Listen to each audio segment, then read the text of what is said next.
yo, what it do, what it do? It's your boy Mike Brockers, a.k.a. Big Brock, 11-year vet, first-round pick, with my co-host, Mr. Petty Pat. Talk to him. Yo, what's good? This your boy Petty Pat, the lead brand designer of Brock Brand Clothing. Yes, sir. Yes, sir. Today we have a special guest here with us, one of the nation's top recruits.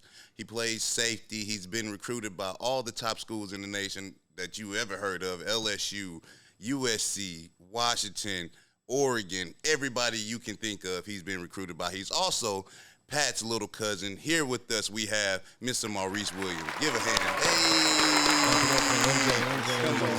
Come on, MJ in the building. He rather MJ. We gonna go with MJ. Man, thanks for coming, bro. Thanks for being here, bro. Yes, sir. Yes, sir. Today I think, we gonna talk about, the NIL college recruiting. NIL college recruiting, what's different? Because I know from when I was getting recruited, it's a lot different now. Dudes making money now, You used to have to hide it under the table, little yellow envelope, but now dudes putting it in your hand, giving you Hellcat keys, things like that. So, man, we gonna talk about it all today, man. We appreciate you being on with us. Sir. Yeah, for starters, man, let everybody know, outside of football, what does MJ do outside of football? Really, outside of football, all I do really, I play the game, watch some anime. I'm real big in watching TV. I actually got my own manga on the way. I'm making my own anime / manga. Oh, okay. So. Are you drawing it? No, I got somebody else drawing. Oh, it for okay. me That's too. dope. That's dope. Yeah. What is it gonna be about? The plot of it basically is it's a brother and sister, and you know how my nickname is the Reaper in football. Yeah. So he gonna have something inside of him, it's gonna be like the Reaper. Oh, okay. And he'll kind of transform. Yeah, Oh, stuff okay. like That's that. dope. That's dope. Yeah. Okay. When you come up with a concept like that, is it what's the thought behind the storyline? Because I watch a little bit of anime, I dibble and dabble, but the storylines are so thick. It's it's history, it's going back, it's flashbacks here and there. So how does a creative mind work to make an anime? It's a lot of thought that goes into it. You gotta what I do, I watch anime all day, so I'm just looking at stuff and I'm just seeing what I can use for my show, or I'm just trying to see what ideas I can take from that. Not gonna say take, because I want mine to be different, original. Right. But I kind of want to do something off the rails that's really never been done. So it is a lot of thought that goes into it. I got to write down all my thoughts that I'm thinking. Got to delete them sometimes, and it's a tough process, but it's fun though. Yeah. All right, so anime, Dragon Ball Z or Naruto? He hit him off the rip. Naruto. Why? Right.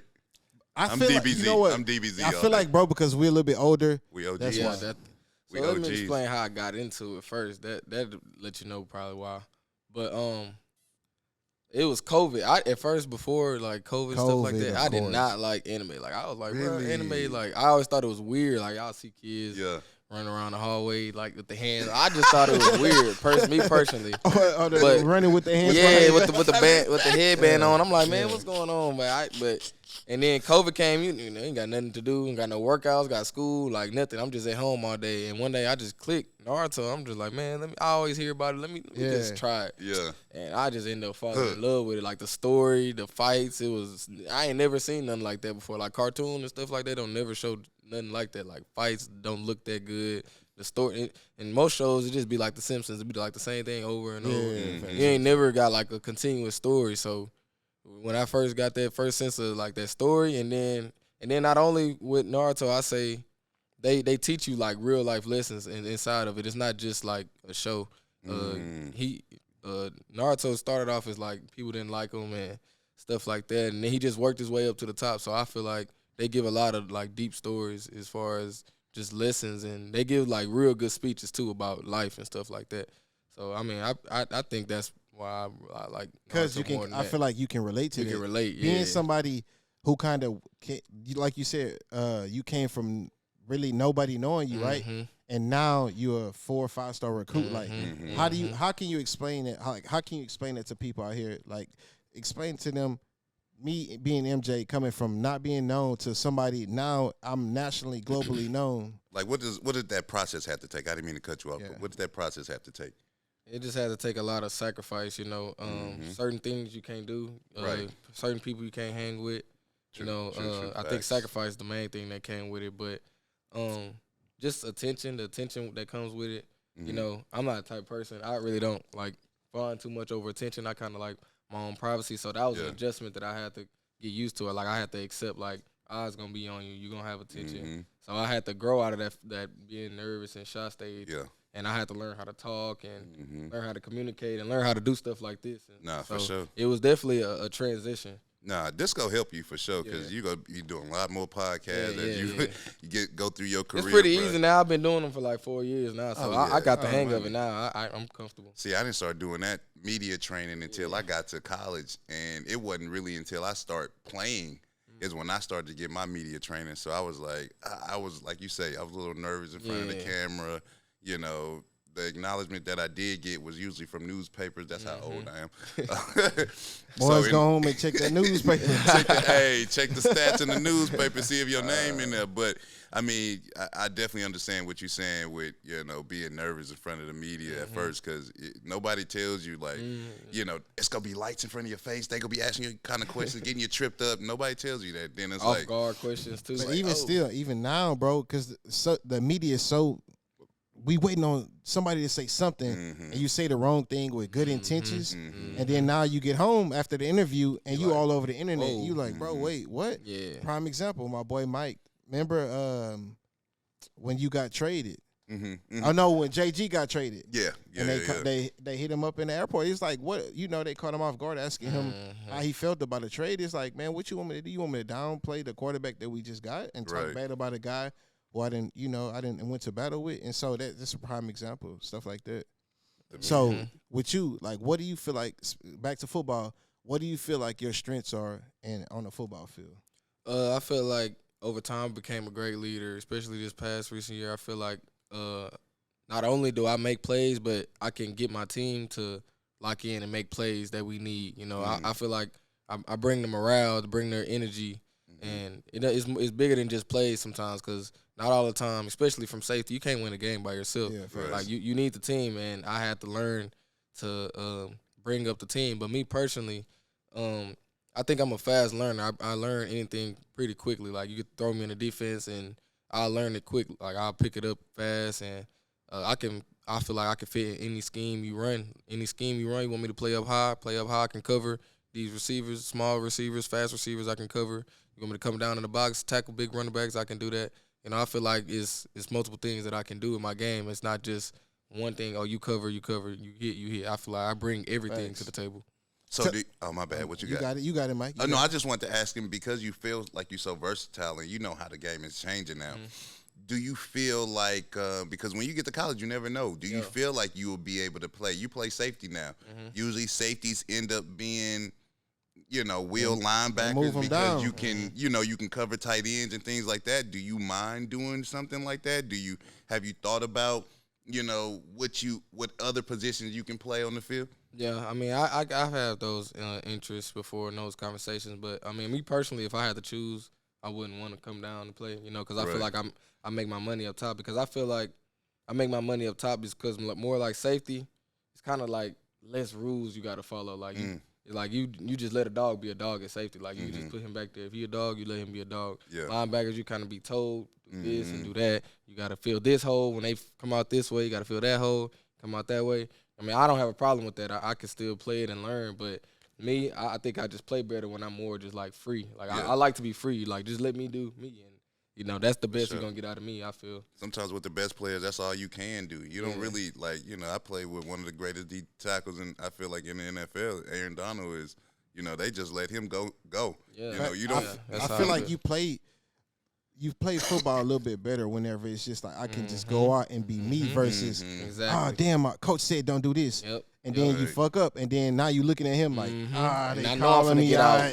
They calling me out, I had that feeling before. Yeah. It's not a good feeling, bro, when you can't play free. Overthinking everything. But and now I can say this. Mistakes. You do need people on a team that are like that. Like you can have guys who are free range and just go out there and play. Yeah, but you can't have 11 free range. No, you can't have 11. That ain't gonna work. That ain't you can't have 11 people just running around. So you do need guys on your team and on your defense that are doing what they're supposed to do. You got the A gap.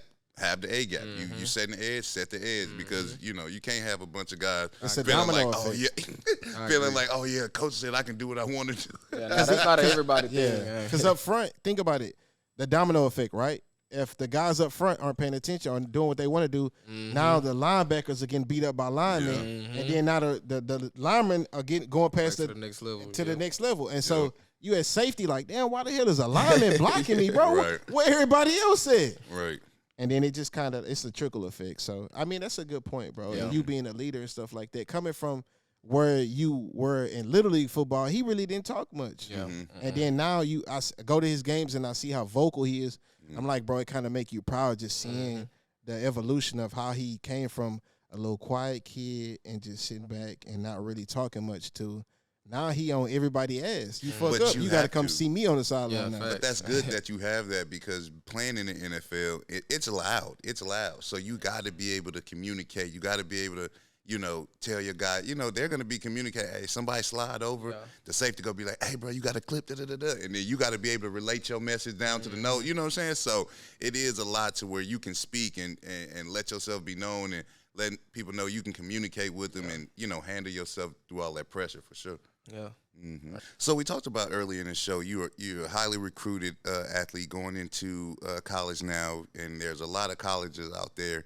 And now, it seems to be this new age of culture, like, which school has the best culture, which coach brings the best culture to his players. Like, what does that look like to a player nowadays going into a college? Because when I was going to college, it was more about tradition, who had the best tradition, who was winning, a big thing for me was who was going to the, going in the first round, who was going to the league out of college. That was a lot of SEC schools. So now, they talk about culture, and now you see it's talent. You can be talented anywhere and go to the league. So, like, what is that whole culture aspect to, what does that bring to you, or how does that you choose that going into college?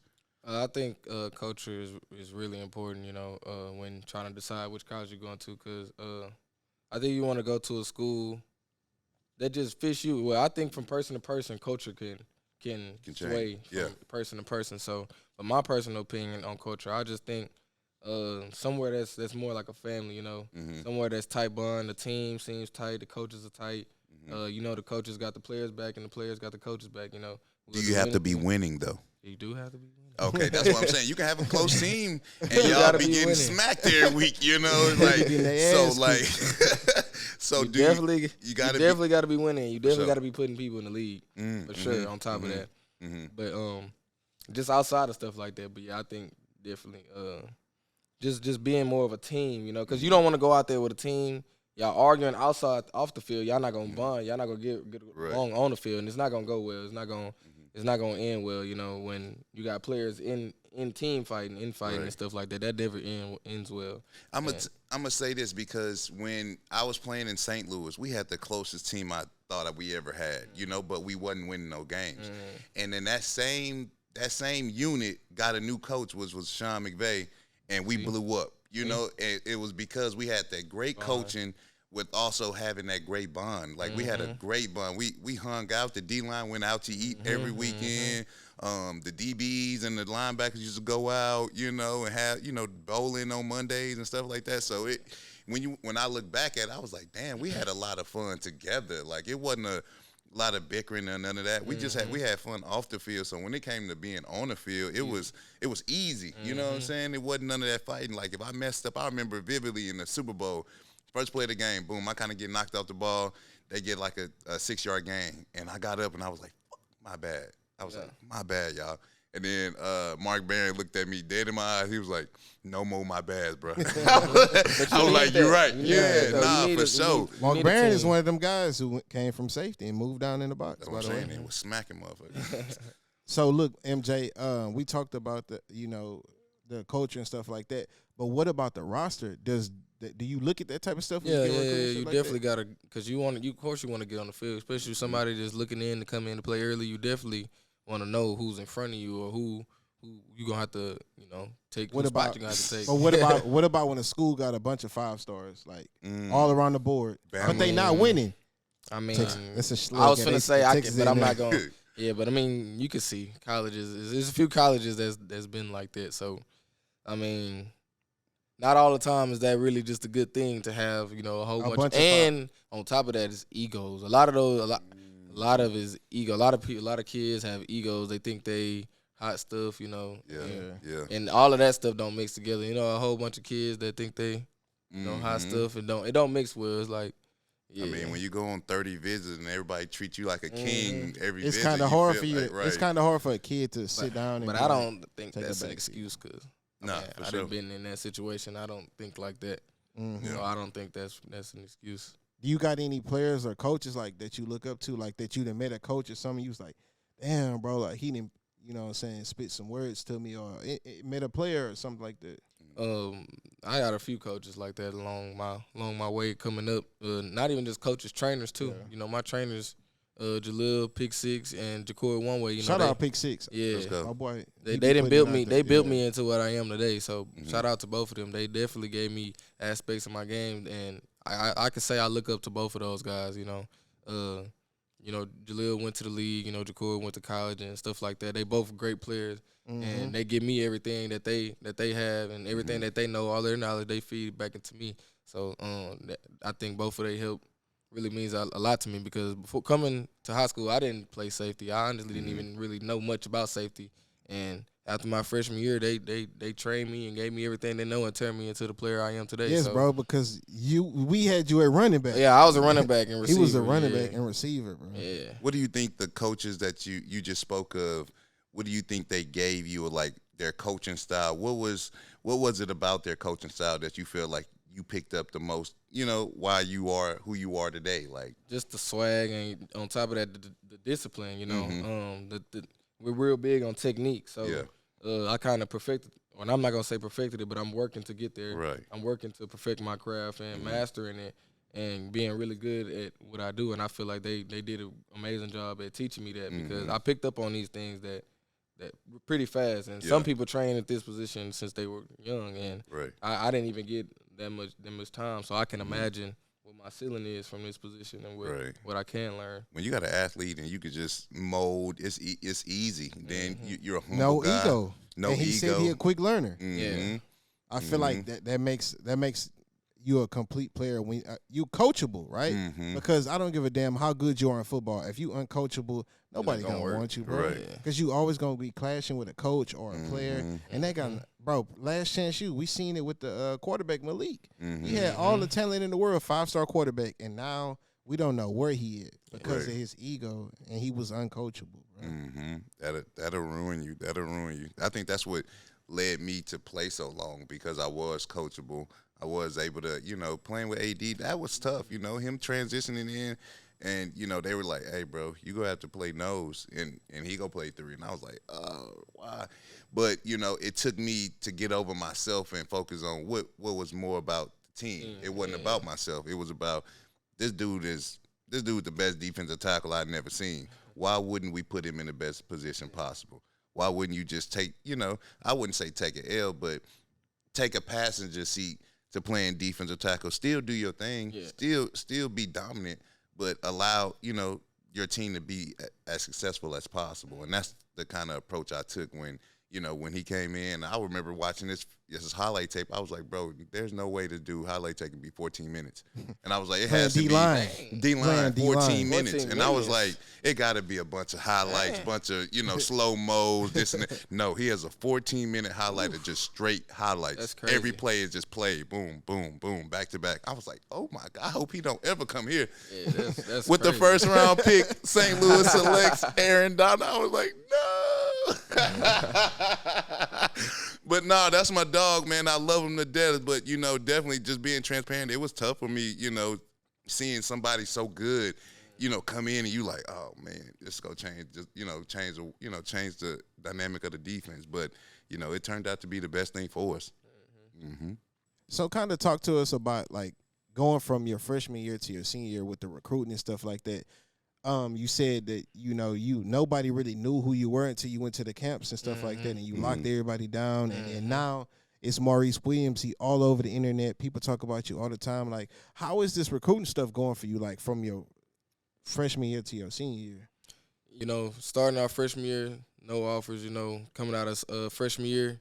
On varsity, you know, me and my dad was kind of expecting some offers, especially, you know, being on varsity and especially how your dad is. Yeah, and I had a real good freshman year, so we kind of expected something, and it was kind of slow. So we were just like, man, what's going on? Like, we asking the coaches. Do they still send letters? I didn't mean to cut you up. Nah, do they still send?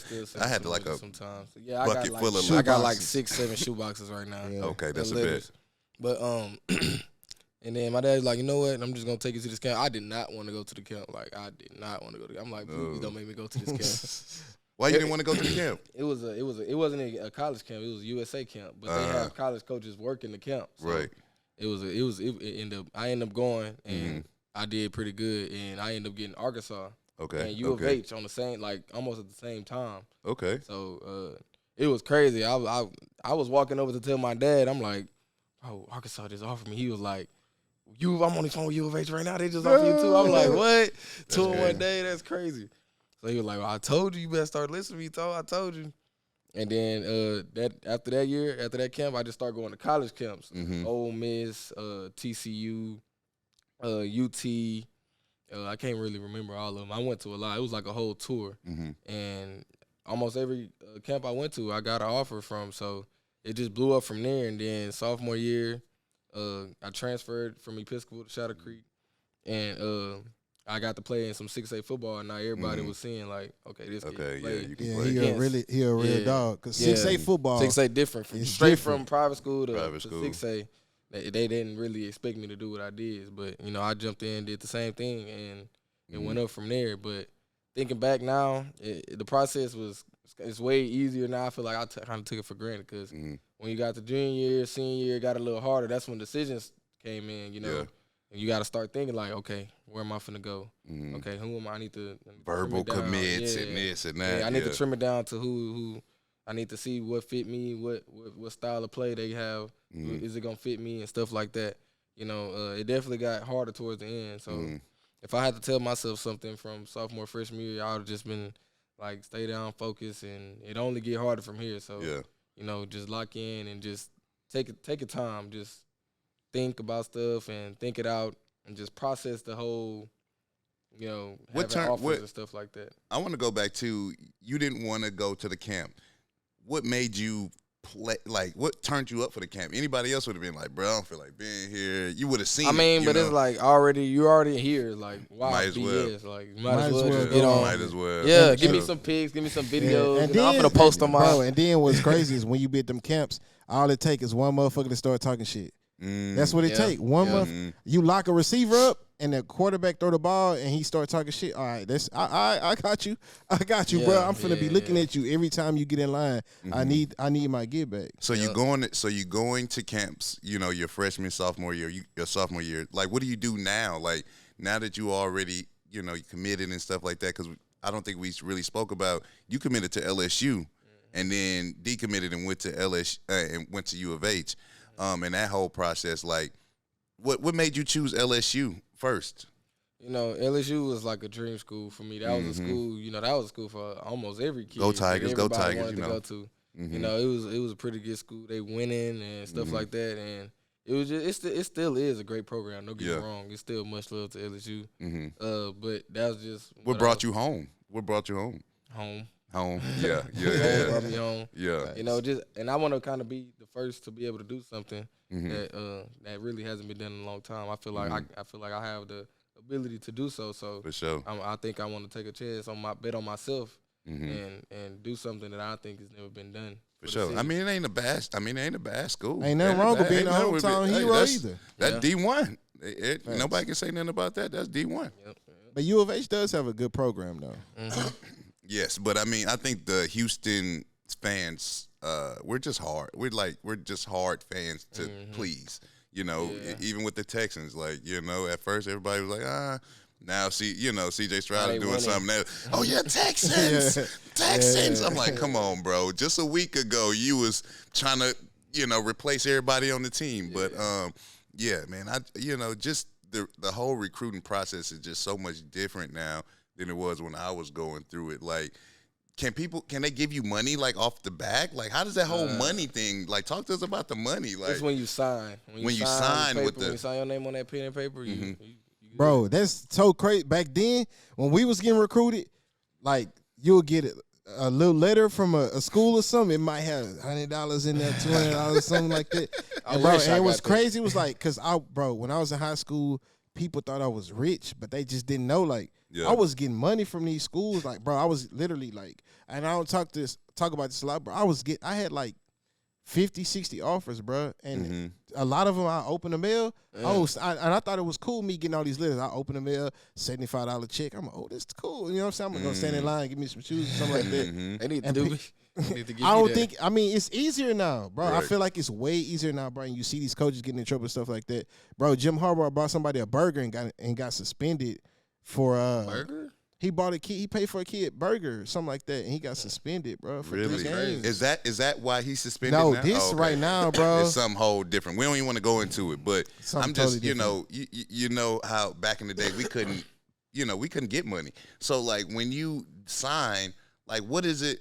Do you choose a school based off of NIL? Like how does that? Like NIL is so confusing to me, bro. I mean, me personally, that's not my biggest interest because I feel like. NIL, is it a big deal? Is it a big deal? Yeah, it is. Different schools have different amounts. I feel like wherever you go, well, not wherever you go, but if you're a highly recruited, you're going to a D1 school, I feel like if you a dog, you gonna get money, regardless. Like if you a dog, your name gonna get out there. Like it's gonna get out there. And that's where NIL comes from. Right. It don't come from you just being known and you being liked and you being good at high school. Like you got to come to college. And you got to make some plays. Man, I'm glad that you're saying that. I'm glad that you got a young guy saying that.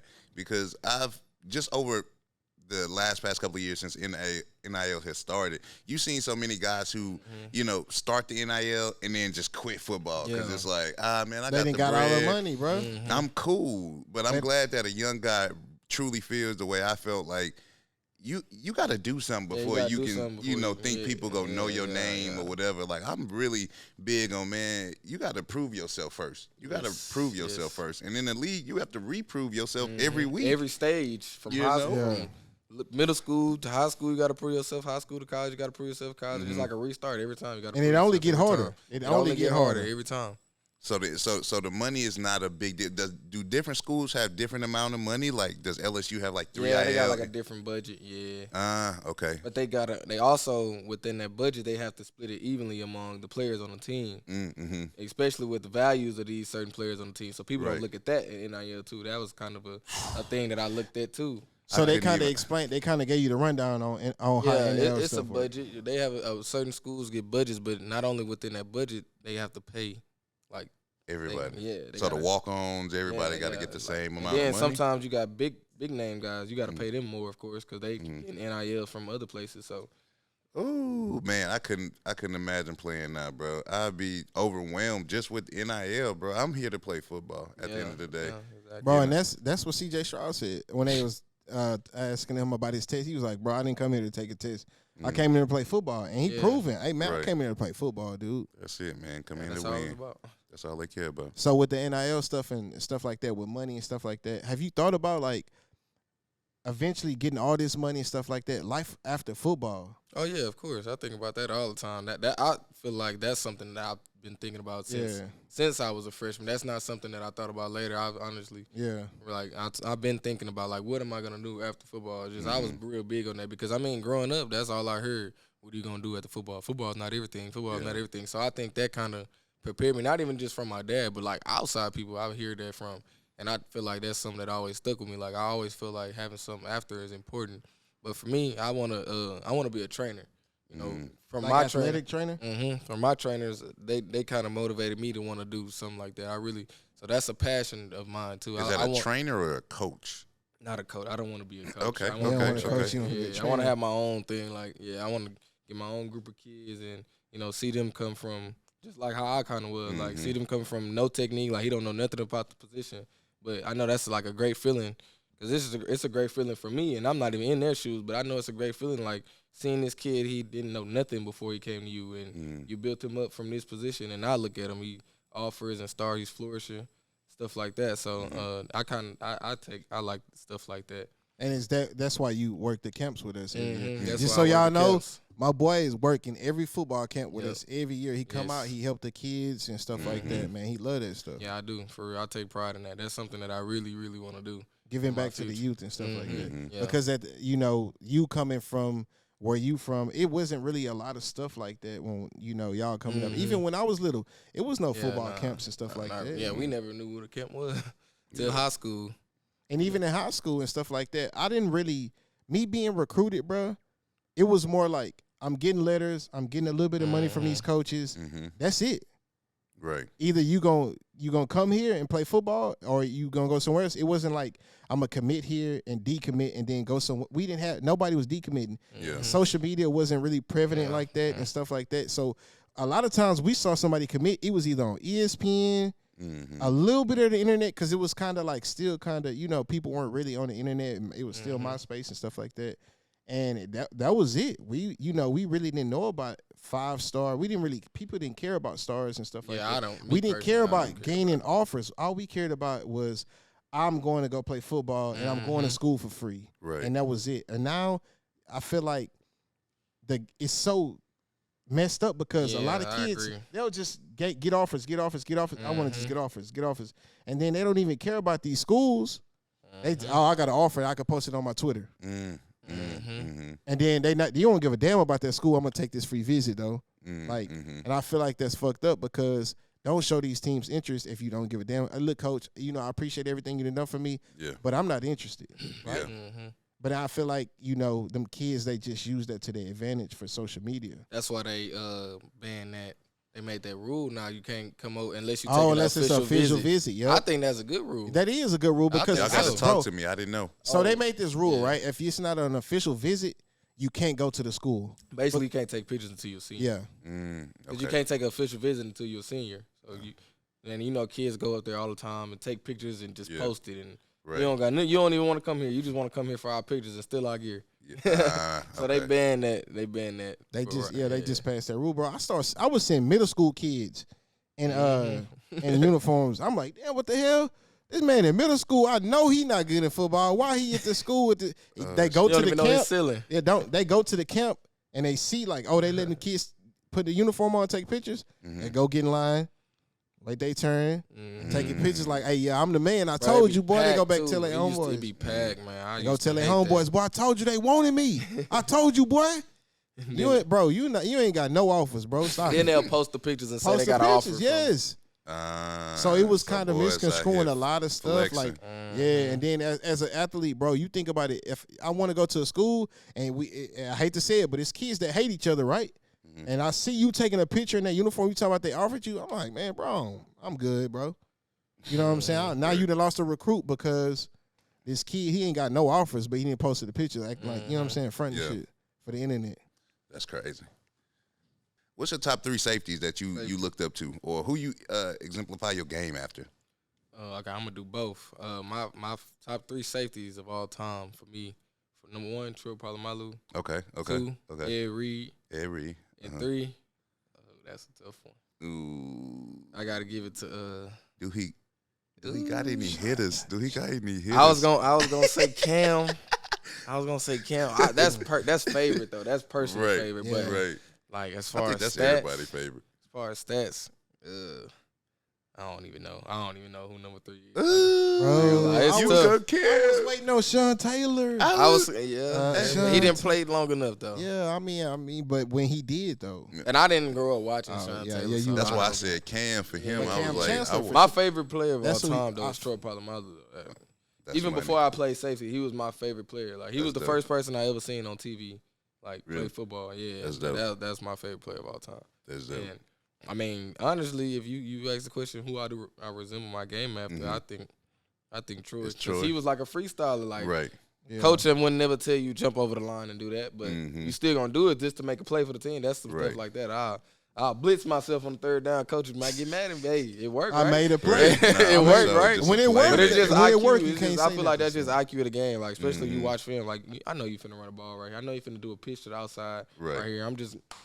but before it's a gamble though. It's still a gamble. I'm telling you, because he used to, off script, it'd be single high or supposed to be single high, and he down here covering the slot. I'm like, what are you doing? He went all the way out his zone just to make that play. Man, and went all the way out his zone to make that play. You can't be mad at him. He made the play. You can't, but it's like, Troy, we are supposed to be showing cover one. Yes. Like, so, that's crazy. Okay, that's a good top three. Let me see, like now these young kids, I want to say young kids, but I feel like I'm young. It's fashion. Like, who do you look up to anybody that's fashionable, or do you just kind of like go off your own tempo? Like, or do you see somebody and be like, I like the way he dressed? I could say probably I listen to, my favorite artist is NBA Youngboy, and I kind of like his style. I like how he be dressing and stuff like that. Mm-hmm. But previous years before, I kind of wasn't really into fashion. Like, I just go to school any kind of way.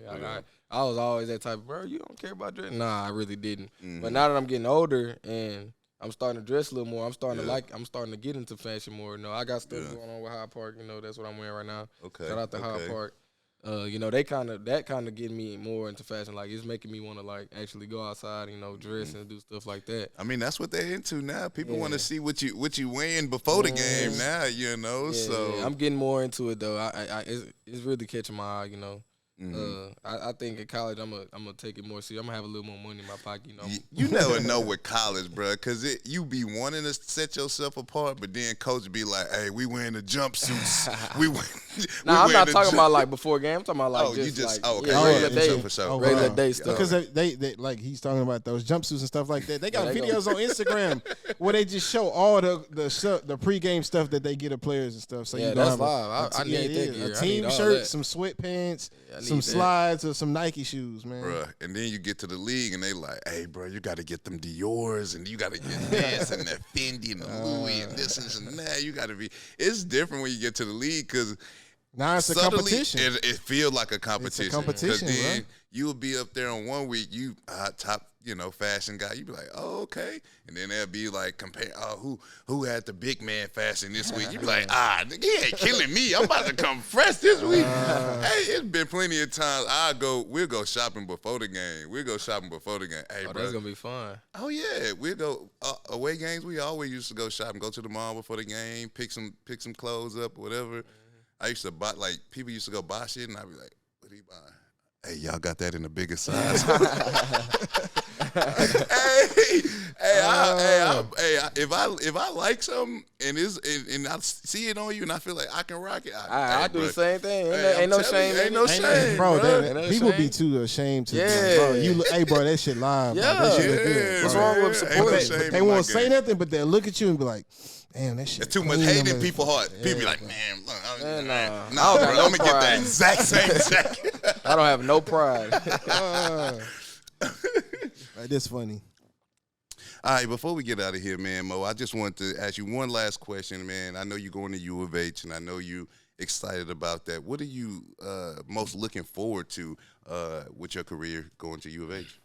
I'm looking forward to the fresh new start. I think it's going to be a great experience being able to do something from home. Yeah. There's going to be a big feeling being able to put on for my city, having the city on my hometown back, hero. Like we that. At the games. We at the games. I better be at every game, too. Yep. Thanks. Front row tickets. I got y'all. For sure. Well, guys, that's it for the BrockCast. Don't forget to get your merch on Brock Brand Clothing on Instagram. Like, share, subscribe, and don't forget to leave a comment down below. Yes, sir. And you know what most. Fuck. Yeah!